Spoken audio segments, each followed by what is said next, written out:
నమస్తే, నా పేరు Kalyan Dilip Sunkara. Welcome to common library. ట్విట్టర్లో కొంత ట్రెండింగ్లో ఉన్నటువంటి టాపిక్ కొంతమంది మన కామన్ లైబ్రరీకి ఫార్వర్డ్ చేశారు. ఇన్ఫినిటమ్ అనే సంస్థ ఇట్లాగా వైఎస్ఆర్సీపీ దగ్గర ఏదో ఫండ్ తీసుకుని టీడీపీకి జనసేనకి మధ్య అగాధం సృష్టించేటువంటి ప్రయత్నం చేస్తుందంటన్నా.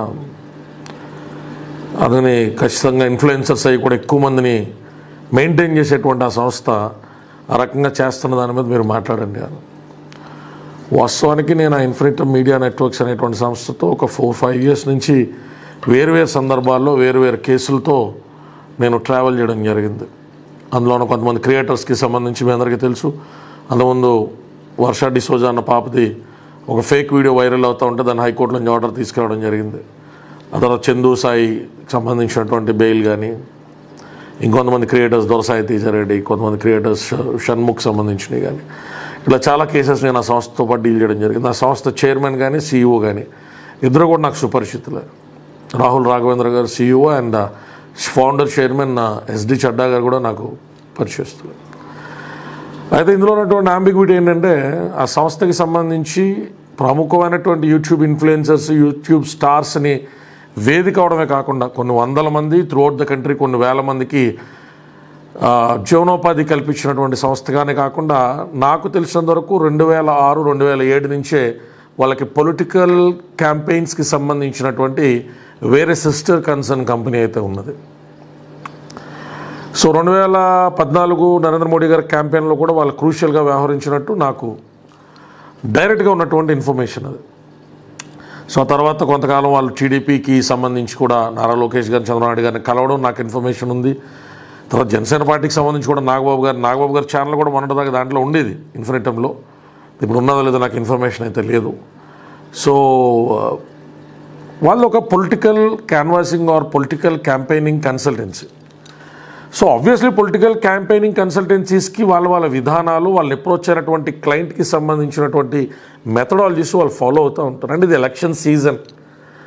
ఖచ్చితంగా చాలా పెద్ద పెద్ద పేర్లు ఐపాకే కాకుండా ఐపాక్కి సిమిలర్గా ఉండి ఐపాక్తో పాటు సైమల్టేనియస్గా నడిచే చాలా సంస్థలు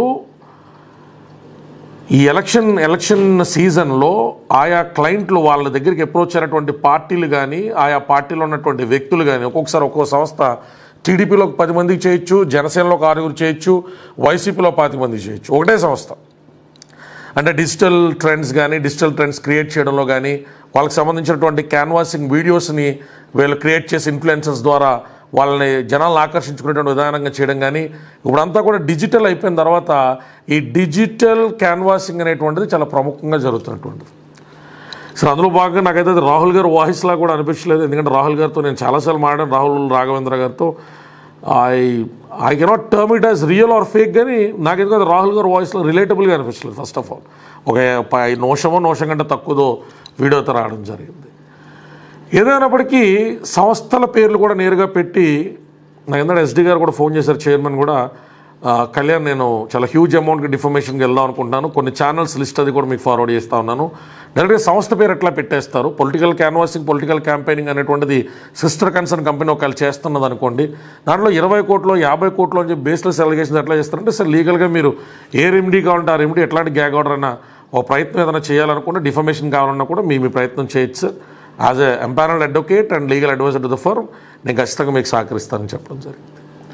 సో ఏదైనప్పటికీ నాకు కామన్ లైబ్రరీకి ఈమెయిల్స్ పెడుతున్నటువంటి వ్యక్తులకి అయితే నేను చెప్పదలుచుకుంది ఏంటంటే, అది ఇన్ఫినిటమా ఇంకో సంస్థ అని కాదు, ప్రతి బిగ్ ప్లేయర్ వెనకాతలా కూడా డిజిటల్ క్యాన్వాసింగ్ చేసేటువంటి మరో షాడో బిగ్ ప్లేయర్ ఉంటానే ఉంటారు. అది మనకు గతంలో బయటపడ్డదంటే ఐపాక్ అనేటువంటిది వైఎస్ఆర్సీపీకి సంబంధించి, టీడీపీ డిజిటల్ క్యాన్వాసింగ్ ఉంటుంది, జనసేనకు సంబంధించి జన సైనికులే డిజిటల్ క్యాన్వాసింగ్ కింద పనిచేస్తూ ఉంటారు. అదొక అదృష్టం జనసేనకు ఉన్నటువంటి ఒక వారం. సో ఇట్లాంటి వాటిల్లో సంస్థల్ని టార్గెట్ చేసుకుంటా మన సమయాన్ని వృధా చేసుకోవద్దని నేను జనరల్గా, అంటే ఆ సంస్థ అసోసియేట్ అనేది కాదు కానీ సంస్థలకు సంబంధించి అందులో కూడా ఆడియో కూడా నేను విన్నాను. దాంట్లో ఎవరో ఒక యూట్యూబ్ క్రియేటర్కి చెప్తున్నట్టుగా, అంటే పవన్ కళ్యాణ్ అనేటువంటి వ్యక్తి ఆల్రెడీ సీట్లు ప్రకటించారు కదా, సో ఆయన అలాగే సీఎం అవ్వరు కాబట్టి నేను జగన్ గారికి ఓటేస్తానని టైప్లో ఏదో అది క్రియేట్ చేయమని ఒక క్రియేటర్కి ఇన్స్ట్రక్షన్స్ ఇస్తున్నట్టు కనబడ్డా ఉన్నది. ఇట్లాంటి వీడియోస్, ఇట్లాంటి ఇన్ఫ్లుయెన్సెస్ మనకి టీఆర్ఎస్ పార్టీ కూడా గతంలో చాలామంది ఇన్ఫ్లుయెన్సర్స్తో చేపించింది. బట్ ఏదేమైనప్పటికీ ప్రజా నిర్ణయం అనేటువంటిది ఇన్ఫ్లుయెన్సర్స్తో ఉంటుందా ఉండదా అనేటువంటిది మనం తేల్చి చెప్పేది కాదు. ఇదే డిజిటల్ క్యాంపెయిన్ ఆయుధంగా చేసుకున్న నరేంద్ర మోడీ గారు 2 సార్లు సుస్థిరమైనటువంటి ప్రభుత్వాన్ని, సరే ఆయన అభివృద్ధి అయిన పథకాలు కొంత చూపించుకున్న డిజిటల్ క్యాన్వాసింగ్ క్యాంపెయిన్ అనేటువంటిది ఆయుధంగా మలుచుకున్న సందర్భం ఉంది. అది ఆయుధంగా మలుచుకోలేని సందర్భంలో మనం టీఆర్ఎస్ పార్టీని చూడడం జరుగుతూ ఉంది. ప్రజల అంతిమమైనటువంటి నిర్ణయం కాబట్టి జన సైనికులు ఎవరైనా నన్ను కొంతమంది చూసేవాళ్ళు, అబ్జర్వ్ చేసేవాళ్ళు ఉంటే my humble suggestion is let us focus on policies.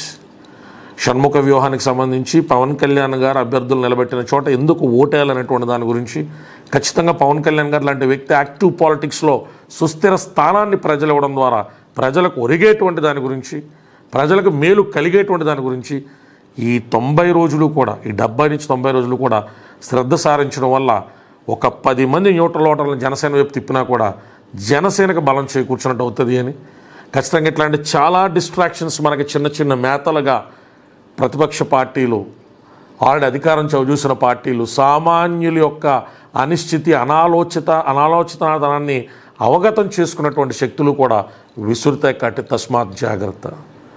ఇట్లాంటి ట్రెండ్స్ చాలా క్రియేట్ చేస్తారు. పలానా జనసేన ప్రకటించిన అభ్యర్థి పలానా వాళ్ళు ఎవరితో 2 కోట్లకి బేరం ఆడుతున్నాడంట, పలానా జనసేన అభ్యర్థి వైసీపీ వాళ్ళు పంపించారంట, పలానా జనసేన అభ్యర్థి టీడీపీ నుంచి వచ్చి జాయిన్ అయ్యాడంటే చంద్రబాబు నాయుడు. ఇలాంటి వదంతులకి కోకొల్లలు ఈ 70 రోజుల నుంచి 90 రోజులు పుట్టుకుని వస్తాయి. మిత్రమా, ఫోకస్. పవన్ కళ్యాణ్ గారు లాంటి వ్యక్తి ఆయన ఎంచుకున్నటువంటి అభ్యర్థుల ద్వారా సుస్థిరమైన రాజకీయ ప్రస్థానం వల్ల ప్రజలకు కలిగేటువంటి మేలు తెలియజేయడం మాత్రమే. దాని మీద శ్రద్ధ పెట్టవలసిందిగా అందరినీ కూడా సవినయంగా కోరుకుంటూ, ఇట్లాంటివి వస్తూ ఉంటాయి, వింటూ ఉంటాం. Let's not waste young energies trending such topics. జై భీమ్, జై భారత్.